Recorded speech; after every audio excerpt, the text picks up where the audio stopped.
Tipper Gore. Al Gore's wife? Yeah.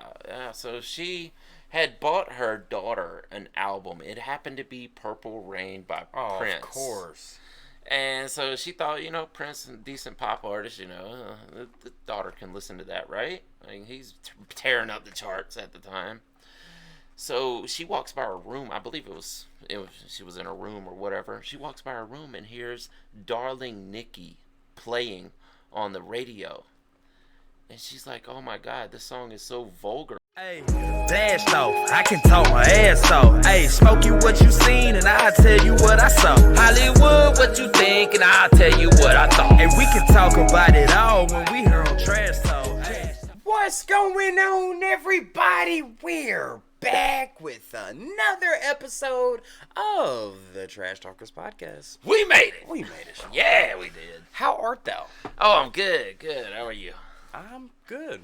What's new? Yeah. Oh, you know what I did this week? Oh, God, here we go. I had heard about this big thing called the Kentucky Derby. You ever heard of it? The horse racing thing? Yeah. So I wanted to be a jockey, right? I want to be in the Kentucky Derby. Smokey, you're too big to be a jockey. I found that out. Yeah. Apparently, I was about a foot too tall and about 100 pounds too heavy to be in as a jockey, but I wanted to do it. It turns out I got there after the Kentucky Derby had already ended. I thought it was this past weekend. It was the weekend before that. And it didn't work out anyway, but I was like, well, can I throw my name in the hat to be the jockey on the next one? And they were like, nah, that ain't going to work out. But I tried. Right. What'd you do this week? That's all that counts. With me, man, what did I do? So there's actually a YouTuber, I can't remember, really big black guy, and he like chugs like drinks and stuff, and I wanted to be like, hey man, can I come on? I think I can chug the hell out of some Gatorade, Yeah. because I don't drink soda. That's a story we'll have to tell off camera, but I'm like, dude, soda? I don't drink soda. No, he drinks soda. Yeah. Okay, gotcha. But with me, I was like, I think I can chug some Gatorade, but yeah, he never responded. So I mean, he does like these big old boots. He calls them boots, and like the beer fest boots. What do they call that? The beer fest in Germany? You talking about the Stein? Oktoberfest. But it's called a Stein. A Stein, yeah. Yeah. Well, better luck next time. Yeah, absolutely. Now, but let's get into the top 3 comments of the last Yeah, podcast. let's do that. All right, so last top 3 comments. So number 3 most liked comment from the last podcast, which was, can music make you feel euphoria? Yeah. Can music get you high? Comes from Leslie Bates 22, and Leslie Bates says, music, I love this quote, listen to this. Music is life, that's why our hearts have beats. Oh man, that's good. Bars. That's good. I might steal that one for a rap. Bars, dude. Yeah. The second most liked comment is from Josh Jacobs. Josh Jacobs says, absolutely it can make you feel euphoric. He says, most music is heard with the ears. Then there are songs that bypass the eardrums and is heard with the heart. Those songs take me out of my head and most times will result in a tear or two because it's just so good. Peace from Pennsylvania. Nice. Yeah, absolutely. Shout out to him. And the number 1 most liked comment from last podcast is from Michael Ward. Michael Ward says, I believe music is truly magical. It can give you chills. It can make you cry. It can amp you up. It can take you back to a specific time in your life. It can bring back memories of people that have been in your life. That's why I love it. Absolutely. I agree, Michael. It is magical. And they were both saying that pretty much, It's something that can't be explained, really. Has there ever been a scientific breakdown of why it can affect you so heavily? Like, is there any way to explain it at all? Like, why does making certain sounds in a rhythm vibrations cause so much activity going on in your brain? I think it's vibrations. I think, like, a lot of people think the pyramids were built through vibration. Oh, yeah, that is a theory out there, yeah. I mean, so if you take that with music, it's like, dude, of course it's going to make you feel high. You know? Yeah. That's my It's crazy. It's a crazy effect, man, that it just elicits certain chemicals in your brain. And Yep. Maybe one day we'll be smart enough as people to figure it all out. One day, that day, hopefully that day will come. Yeah. What's our topic today, Smokey? You got to. Oh yeah, Just for people who don't know how we do this, so one week, like last week, we alternate topics. So last week, my topic was, can music make you feel euphoric? Yeah. And then Smokey comes the next week with another topic, and then so on and so on. Yeah. So I was thinking, I saw this quick little video about the PMRC and the whole fight against vulgar music back in the 80s. And just quickly, how this started was Tipper Gore. Al Gore's wife? Yeah. So she had bought her daughter an album. It happened to be Purple Rain by Prince. Of course. And so she thought, Prince, a decent pop artist, the daughter can listen to that, right? I mean, he's tearing up the charts at the time. So she walks by her room. I believe she was in her room or whatever. She walks by her room and hears Darling Nikki playing on the radio. And she's like, oh my God, this song is so vulgar, and my 11-year-old daughter is listening to this. Okay. And if you know Darling Nikki. Yeah. I met her in a hotel lobby. You could say she was a sex fiend. And actually I said that wrong. It was, I met a girl named Nikki. You could say she was a sex fiend. I met her in a hotel lobby masturbating with a magazine. So Tipper hears these lyrics coming out of her daughter's room, right? She's playing this album she just bought her. Sets her off, right? So she decides that with the power she has as the governor's wife? Yeah, exactly. president's And wife? being tied into politics, that she can start this committee that can basically not necessarily outlaw these songs, but make it harder for children to obtain these songs, while also educating the people about the vulgarity of these songs. Is this where the whole parental advisory sticker came Yes, from? yes. It all came about because of this. So Yes, wait, yes. wait. Did Tipper Gore start that then? Yeah. Really? Yeah, it was called the Parents Music Resource Center. That's what PMRC stands for. So she got in with a bunch of other prominent figures, a lot of politicians' wives and things like that. And Why just the wives? well, that's mostly what it was. There were other prominent figures. I can't recall them all right offhand, that joined in, and people were donating. Like I think even one of the members of the Beach Boys threw in money to this campaign. Yeah, which is weird because they were teen idols at one point in time. Wow. Not necessarily that they had vulgar music, but that They were down for the your line cause. of work. Yeah. Yeah. So they eventually had this big committee that came together, and they came up with a list of songs that they wanted to push out to the public and say, listen, these are the songs that are on the radio right now, and even some of them had been a few years in the past by the time they came up with this. But they called it the Filthy 15. These are 15 songs that we want to educate the world about, that your kids should not be listening to. Really? They wanted to give them labels. Like movies would have like rated R or PG-13.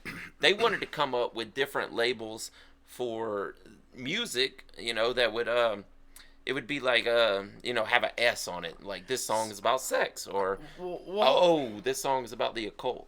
So does that mean at some point, if you wanted to buy certain albums, children would have to say, hey, I am over the age of 18 to listen to this? Well, with the parental advisory, it was actually 16. Wow. When they started pushing that, you could not buy a parental advisory album under the age of 16 without parents' consent. Like, if you took it, I remember actually doing this when I was a kid. I was at Blockbuster Music with my family there, and I wanted to buy this album that I can't even remember. Come on, what was the album? I didn't even know Blockbuster Music. They did. They had a sold thing. It was just Blockbuster. various. I don't know that. I know one of my first albums was Gangsta's Paradise. Yep, I know that. I don't know if that was the one, but I do remember taking it up to the front, and I was going to buy it. I had my own money, and they were like, "I can't sell this to you." Because So you were underage? Yeah, Yeah. I had to go get my mom to come up there with me, and had to approve of it. Of course, my mom, she was like, yeah, I don't care. yeah. Yeah, but anyway, that's how the parental advisory came about. They didn't get their ratings like they wanted, but they did get the parental advisory out of this campaign. But the point I want to do today is let's go through the Filthy 15. Okay. And read the names of these songs and see if we agree that children should not be listening to these songs. Okay, well, who's number 15? Number 15, and this is crazy, guys, but it's actually Cyndi Lauper. Wait, isn't there an actress named Cindy? Oh, I'm thinking Cindy Crawford. Oh, yeah. Cyndi Lauper. Yeah, the girls just want to have fun. Wait a minute. Pop star, yes. That had a freaking parental advisory sticker on Well, it? not that song. It was a different song that they were using as the example. What song? It's a song called She Bop. I bet she do. Well, she did. Tell me about it. So this was a song about females masturbating. Oh, wow. The She Bop, that's basically masturbating. And I don't even know. I've never actually analyzed the song or anything. Mm-hmm. So it may have been kind of explicit, but I really doubt it considering she was a pop star. I mean, she was one of the biggest pop stars of the 80s. But my thing is like, okay, maybe we might have a different mind and a different way of thinking in this day and age. Mm-hmm. But when we were kids, we had sexual education. Yeah, you know, and they taught you about masturbation and stuff like that. Yeah, exactly. I mean, and I would say it's okay for you to explore your body as you're growing up after puberty. Yes, absolutely. So, but I guess think Tipper Gore wasn't happy about that.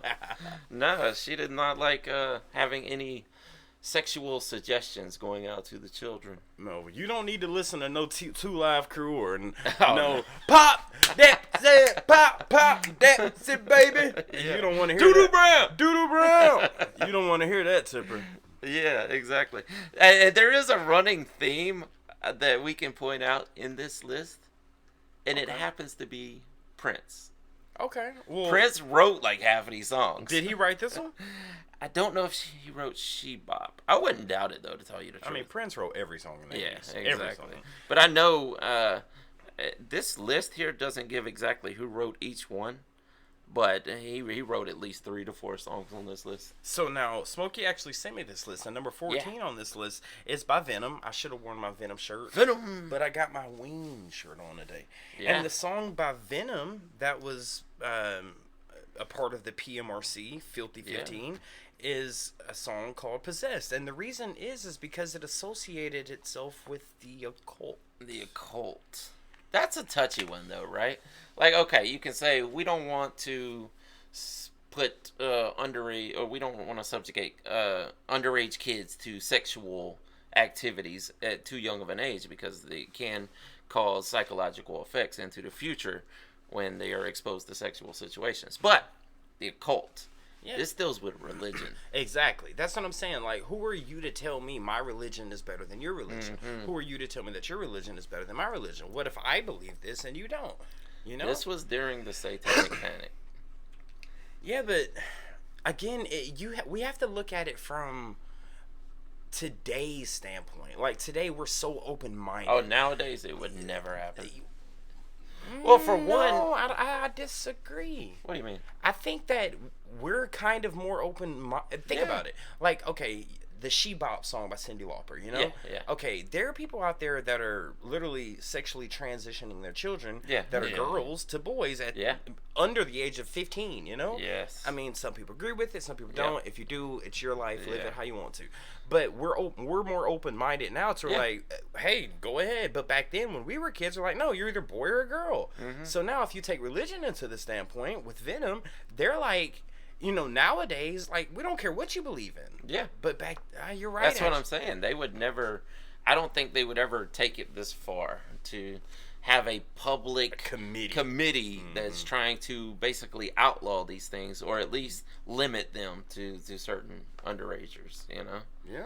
And especially not something that deals with religion, because regardless of your religion, you have the freedom to practice that religion. Being an American. let me ask you this: what about? Do you think like Mariana Cross from Ghost? Do you think that would have been on the fifth? Oh, absolutely. You think so? Yes. If Ghost was around in '85, they would have probably had 5 songs dude, on you this had list. like Black Sabbath back then. You Yeah. had Venom. You had Iron Maiden. Like, Yeah, and they're gonna make some appearances on this. okay, what you got for number 13? Number 13, I don't really know this one, but it's Mary Jane Girls with a song called "In My House," and it is all about sex. Again, like the Cyndi Lauper thing. It's just, Yes. Well, no, the Cyndi Lauper thing was about the masturbation issue. But it's still sexual situations. Yeah.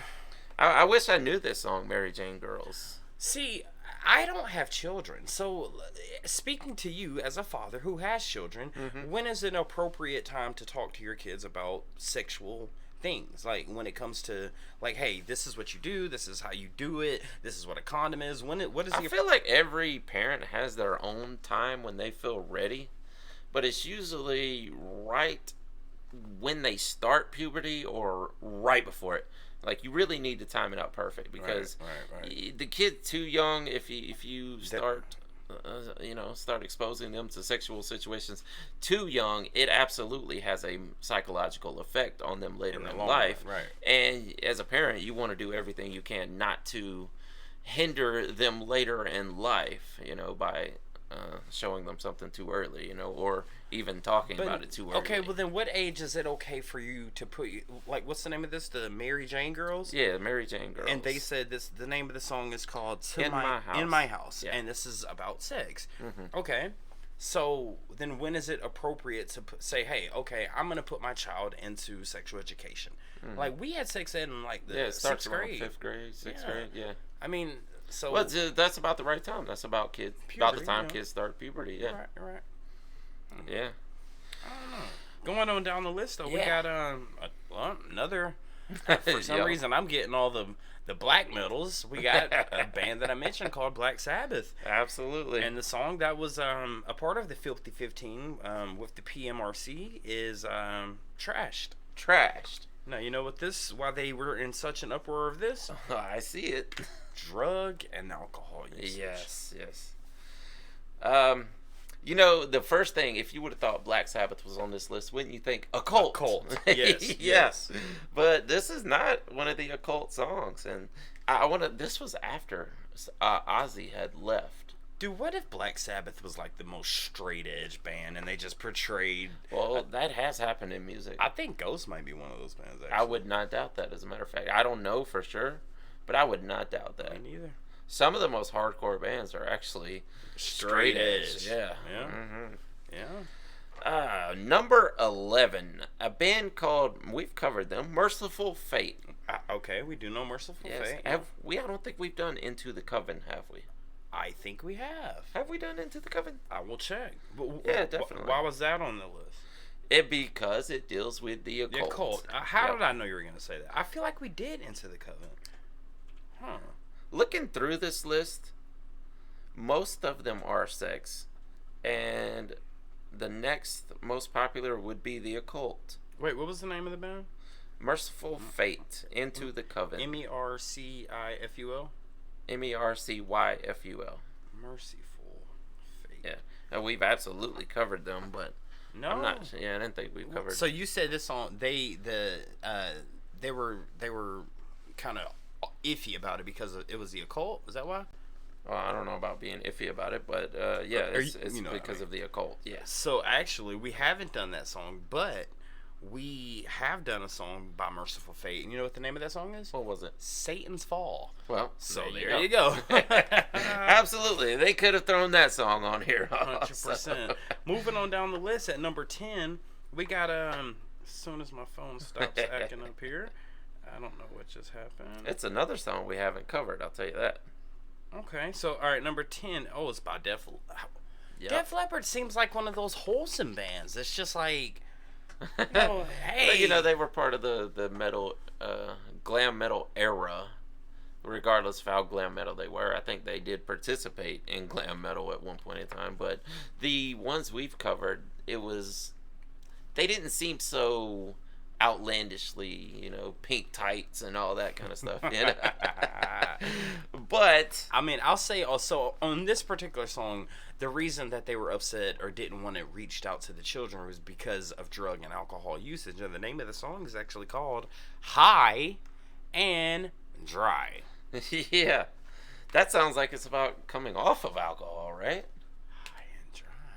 Or, well, high and maybe it's you switching from alcohol to pot or something. Did you just say pot? Yeah, I'm trying to get past the YouTube censors with that. Okay.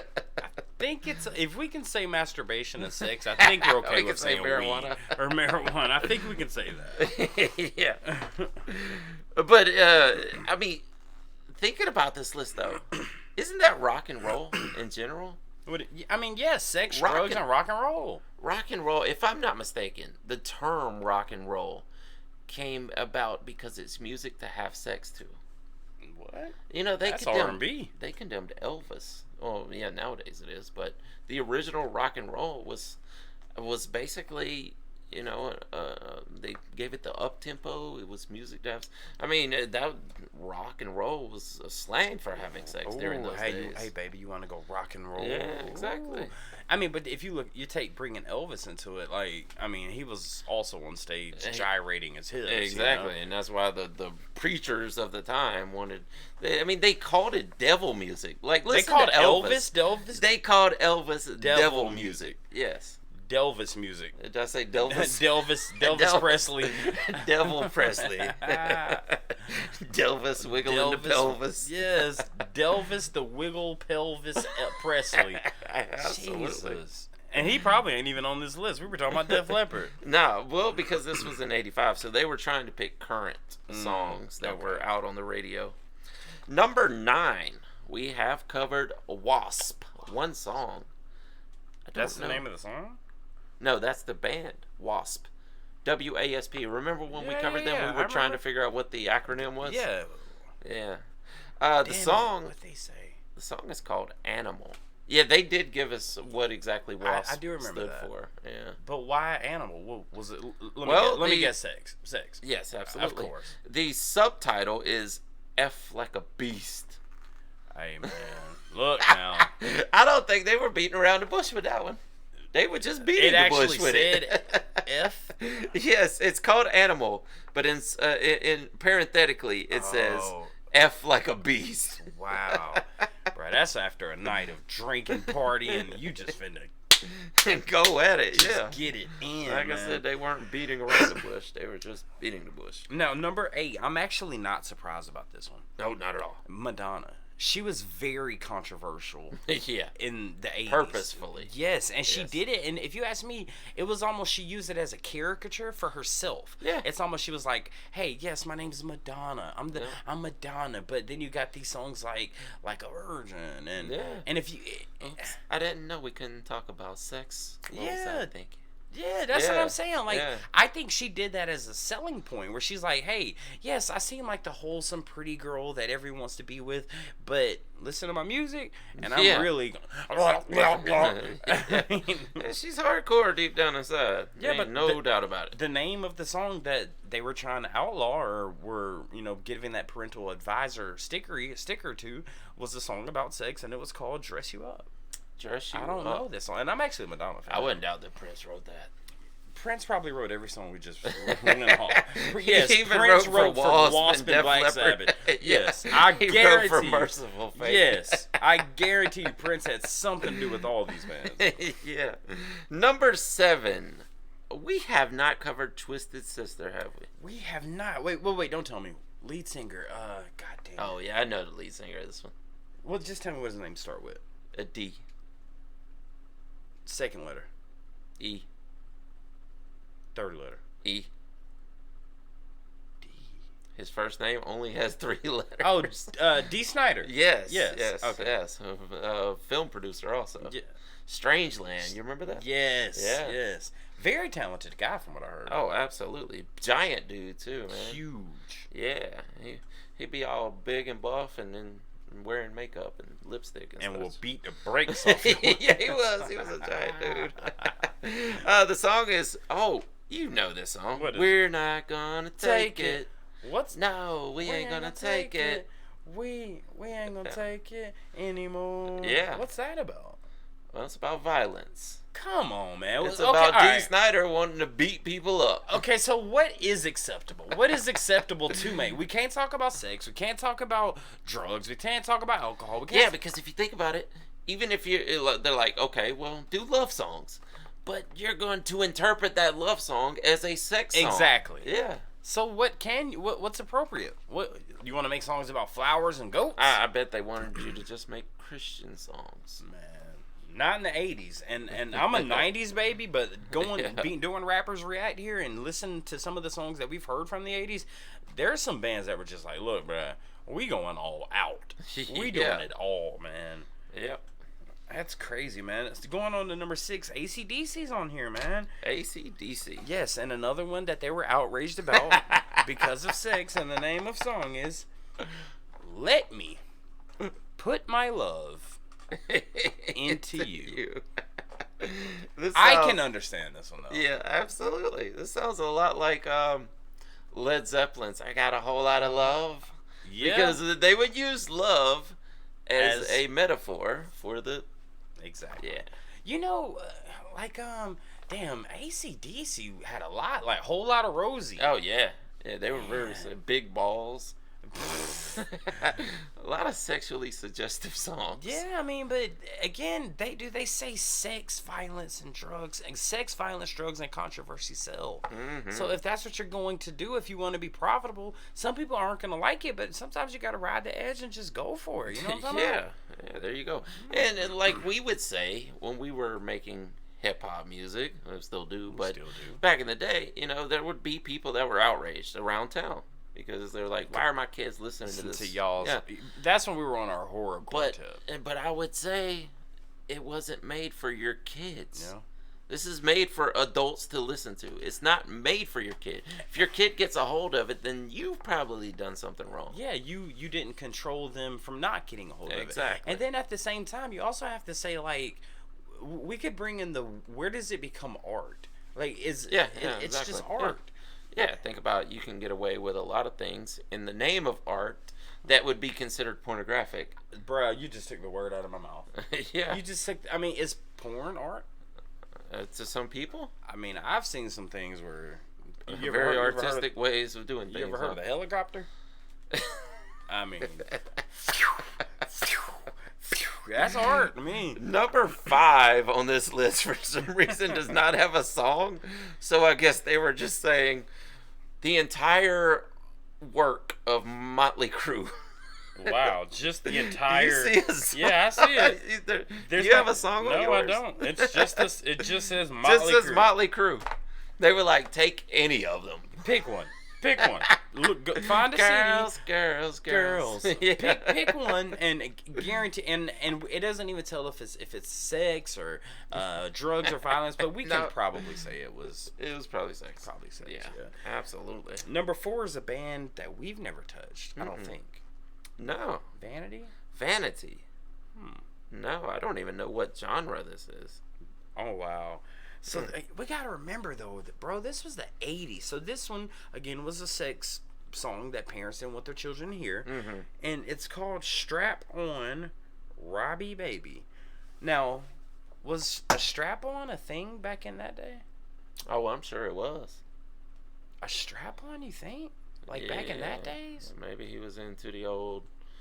I don't know if I can say it on YouTube. But Bobby could be a name for a girl too, though. Yeah.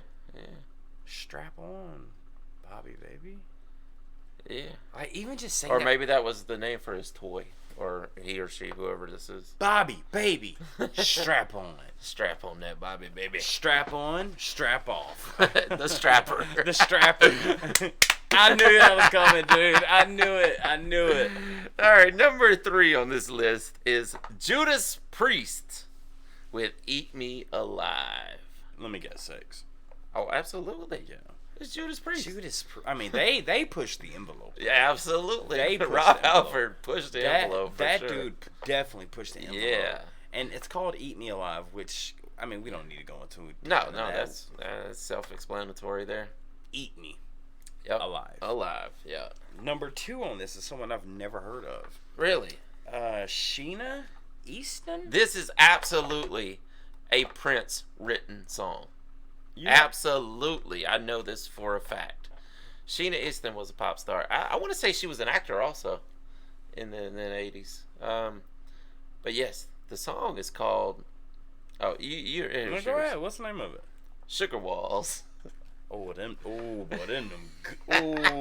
Prince absolutely wrote this song. Oh. There is no doubt about it. I don't have to look it up. Prince wrote this song. You know that for a fact? Yes. Yes. I don't even I'll know. check it. I'll No, double check it. I take your word for it. I mean, but All right, we on number 2. You can do number 1 yeah. if you want. Speaking of Sugar Let's see. Walls, Who obviously. wrote the song Sugar Walls? Watch it say Prince.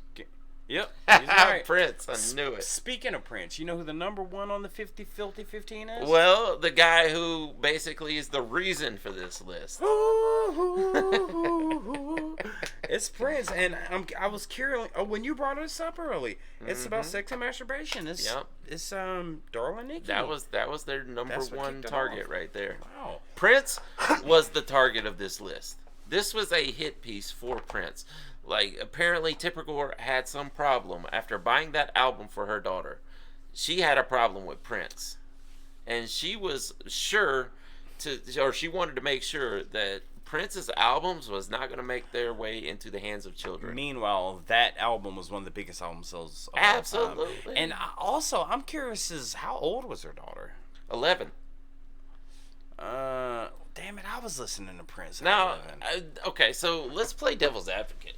All right, so they didn't have warnings. They didn't have parental advisories. You just go to the store and you buy an album, right? Do you at least read? Let's see. If we were to read the track listing for Purple Rain, No. do you pick this up and you read it and go, "This shouldn't be for my daughter"? Well, no, you got Purple Rain, Little Red Corvette, you've got Darling Nikki, you've got I'm just saying, is there the beautiful one. If I were to, I'm following you here. Yeah. If I were to just read the track list, I'd be like, okay, my kid could listen to Yeah, this. I want to look at the entire track list. But now, let's go with like a, God, what's the Okay, dude? When Doves Cry, Sure, that's okay. Purple Rain, Sure. Take Me With You. Sure. We'll see if we're going. If Yeah, it it depends depends on on- how serious of a yeah. parent you are. What else? The Beautiful Ones. Yes, one of the greatest songs Yeah. ever. Baby, I'm a Star. Yes. Computer Blue. Yes, absolutely. My kid can listen to this. Let's Go Crazy. Okay, that's two iffies. I Would Die For You. Nah, that's 3 iffies. And Darling Nikki. See, just from the title, yeah. sure, you can. And listen to that's it. the most explicit song on the entire album. So he put that dead last for a reason. That's crazy, man. But now, if you also go back like to like now, say the track listing of Gigi Allen, Yeah. and you read the back Oh of my that. God. Like, If you buy that, like, if there are no parental advisories, no warnings at all, if you read that track list and go, okay, my child can listen to this, there is something wrong with that parent. Yes, 100%. I Yes. totally agree with you. Yeah. Man. Good list, But, Smoke Dog. you know, Prince, I can see where she probably read it and said, okay, maybe this is fine. Listen. Again, I don't have kids, but I wouldn't be that strict of a parent. I'm like, like you said, at a certain age, sure, enjoy it. If you don't like it, you don't like it.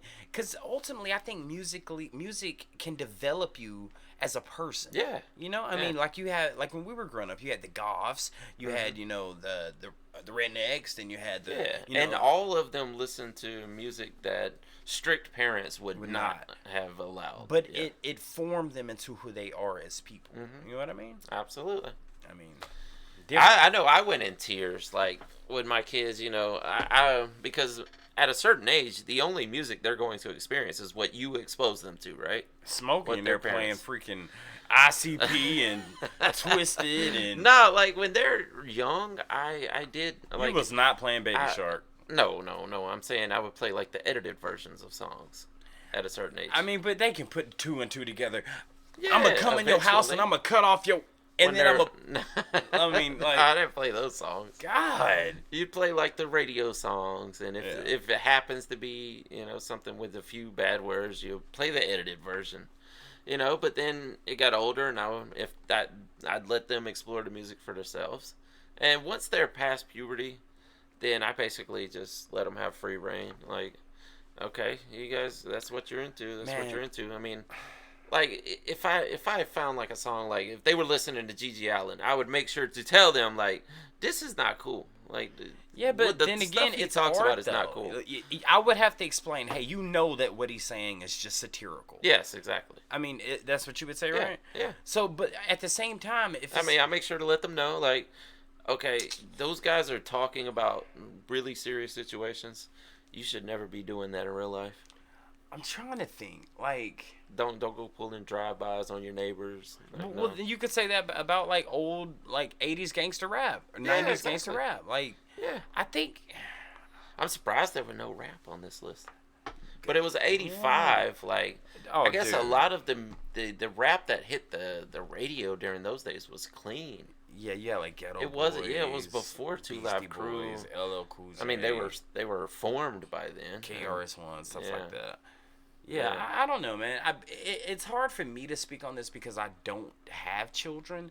But if I were to have kids, of course, especially being an artist myself, making music, it's like you're going to hear daddy say some words. You're going to hear daddy say some things. But just know, this is all art. This is art, And exactly. I would try to instill that in their head that, oh, daddy's just talking. He'll never do that. But then again, let's say you get into a domestic freaking dispute with a chick that you had over, and the cops asked the kid, has daddy said it? Well, he does make songs every Saturday where he's screwed. That could take the turn for the worse there. But my kids will never be exposed to a domestic dispute, I'll tell you that. I don't have kids, so I don't know that. Yeah. You got an OMG WTF? What we got today? I do, actually. Yeah. Do we got one from Florida? Yep, we got one from Florida. Okay. And we are going back old school because we have one from Georgia. So we got an OMG, oh my Georgia, and a WTF, what the Florida. Yeah, definitely. What you got? All right, I'm going to give you the two headlines. For those of you who don't know, I'll read two headlines, and he's going to guess which one comes from Florida and which one comes from Georgia. Yes. All right. The guy who ate a $120,000 banana in an art museum says he was just hungry. What? Why does this banana cost that much? It was an art piece. All right. This is art. This is a hat. This costs $75,000. Yeah, you should get a big frame and a canvas and tape it on there. Okay, like that. Yeah. Okay. And we could probably sell that for $75,000. This is an art piece. You guys want it? Hell, I'll sign it. I mean, that's cheaper than the banana, so you can't go wrong. You're right. Yeah. Okay. He ate it because he was hungry. What's the other one? That's just so ridiculous. I mean, damn, if you... Nah, listen. Now, hold on. Let's keep it real for a second. Have you ever been to the point where you're so hungry? Like, you just... I don't care. I just need some food. This dude probably was just like... But, well, if that's the case, why the hell are you at an art museum? Exactly. If you can't afford food, you probably... Shouldn't be at an art museum. Yes. All right, well, this also involves food. The other headline says, Florida... Yep. Thank you, Smoke. I got it. All right. Thank you ruined guys it. for coming out, for hanging ruined out it. with us. I want to hear the headline, though. Let me hear it. I ruined it. Man slaps a woman with a slice of pizza during an argument. Well, I'm going to say that comes from Georgia. Absolutely. Wait, he slapped... So I gave that one away. Look, he grabs the pizza here. Stop eating your pizza so... Bow! Slap you with that. You got a piece of pepperoni just falling down her face. Well, that's pretty much how this story goes. Okay. But of course you can't guess now because I ruined it. Definitely. All right, so First one I've ruined though out of the whole time we've been doing this. So the pizza slice is Florida. I really had a feeling you were going to get this one right anyway, so it doesn't. Why really is matter. that? Because a man slaps a woman with a slice of pizza. That's Florida. Sounds like Florida. That's Florida. A hungry man eats a banana that costs $120,000. That still sounds Florida. That still sounds Florida if you ask me. I don't know. That sounds a little bit like Georgia to me. Which one you want to hear about first? Let me hear since you gave it away, let's hear the slap with the pizza first. All right. It says Marion County, Florida. A Florida man is facing domestic violence charges after allegedly slapping a woman in the face with a slice of pizza. Marion County deputies responded to a home after receiving a 911 hang-up call and possible domestic disturbance, per Click Orlando. When they arrived, they met the 39-year-old, I'll leave his name out, outside of his home. According to a probable cause affidavit, he got into a verbal argument with a woman. When deputies spoke with the woman, she told them he slapped her on the left side of her face with a slice of pizza after an altercation. Pizza sauce covered the front of the woman's shirt. I told you, pepperoni just falling down. I knew it. As well as on the collar and on the back of her shirt, the Marion County Sheriff's Office said in the arrest report. Moreover, she even had pizza remnants in her hair. Damn, you know it's bad when they say remnants for freaking pizza. When the deputies entered the home, they found pizza sauce on the walls and ceiling. He said he threw a slice of pizza at the woman and did not place his hands on her. Is that assault? I didn't hit you, the pizza did. But I threw the pizza. Yeah, if you threw it, that's still assault, right? I guess. Yeah, I mean, you throw a rock throw at your somebody. phone at somebody while you're standing in line. That's assault. Yeah. Let's hear about this banana. I'm interested in this the one. guy who ate a $120,000 banana in an art museum says he was just hungry. Was it in a case? Was it guarded off? Was it? It was an art exhibit. There's the picture of it if you want to see it. Wait a minute. Smokey's showing me a freaking banana that's just duct taped on a wall. That's the art exhibit? That's the art exhibit.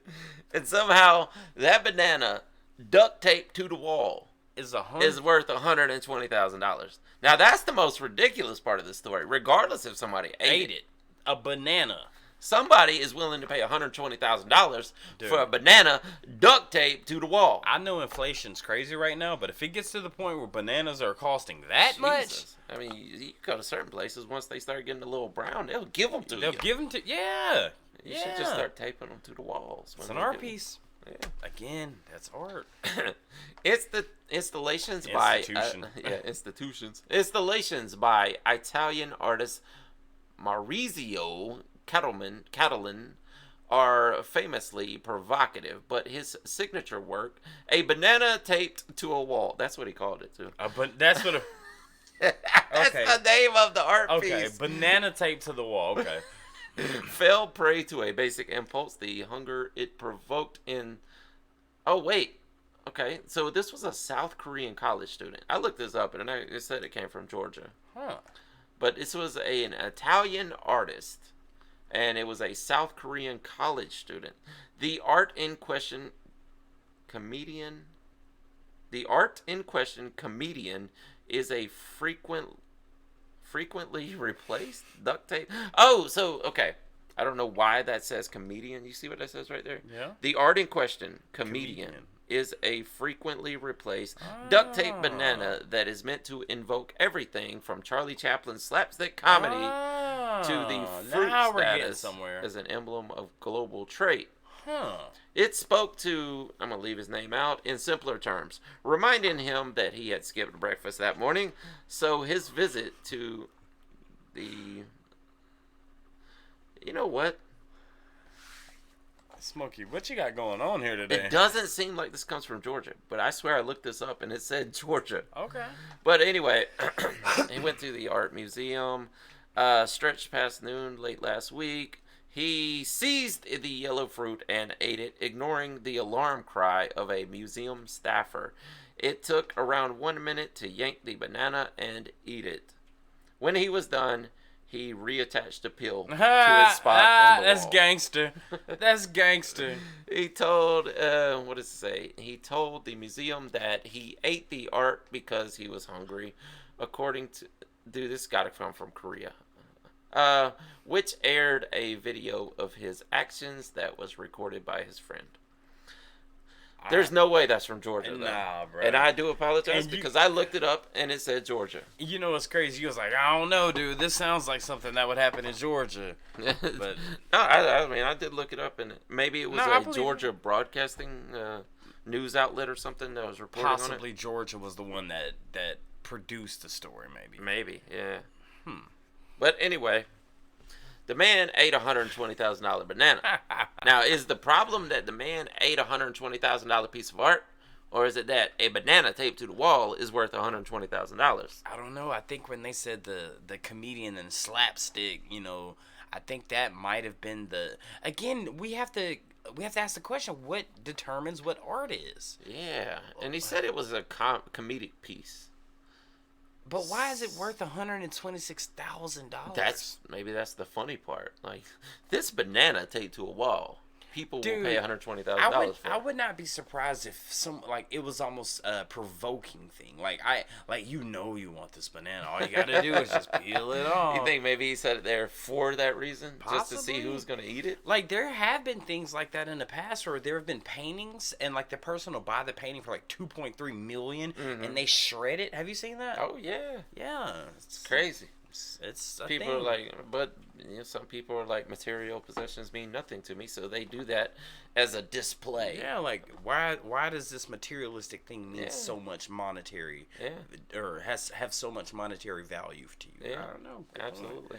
I think some of those YouTubers that'll buy like really expensive cars and just take them out in the field and crash them. Yeah. Yeah, but they do get reimbursed from Yeah. YouTube money and such like that. Not only that, you also got insurance. Yeah, exactly. That would be fraud. Yeah, it would. You definitely getting in trouble on that one. You think he got reimbursed by the insurance company For for the guy eating the banana? If he said that banana was worth $120,000, is there an insurance company that has That's to gonna pay him? insure a banana? Yeah, Nah. because they got to insure the art, right, at the museum.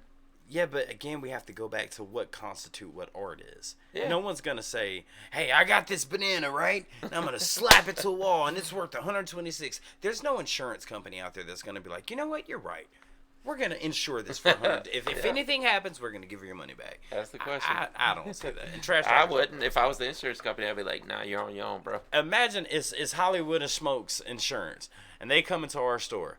I'm gonna look at Smokey like, "Bro, we doing you." No, I ain't paying him none. I ain't doing it either. I give you. Hold on. I got. What you got? That thing couldn't be more than $1, right? you got? I'll give you $1. Put your damn dollar up. I got 30-some cents. Here's 30-some cents, sir. Go buy you another banana. Yes. And tape it back to the that wall. wall. And as a matter no of- one will know. Here's some duct tape you can have for free. Yeah, 100%. exactly.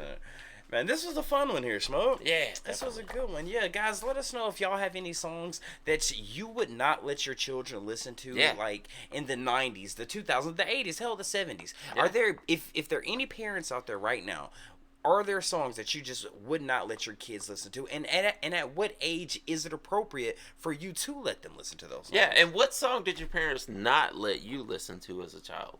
Did your parents have any for you? No, I don't think so. Me My neither. parents weren't quite like that. Me neither. My mom's like, you But like I that? know Like some that? people had strict parents, though, so... Yeah.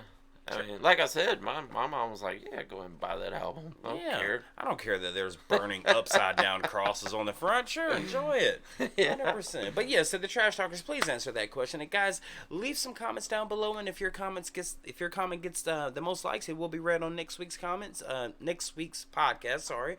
You got anything else for him, Smodo? That's it for this week. That's it, guys. Thank y'all so much for tuning in to the Trash Talkers podcast. And with that being said, my name's Barringer Hollywood 6. Bye. I am Larry Smokey Ramirez Cohen. And we are over and out. deuces.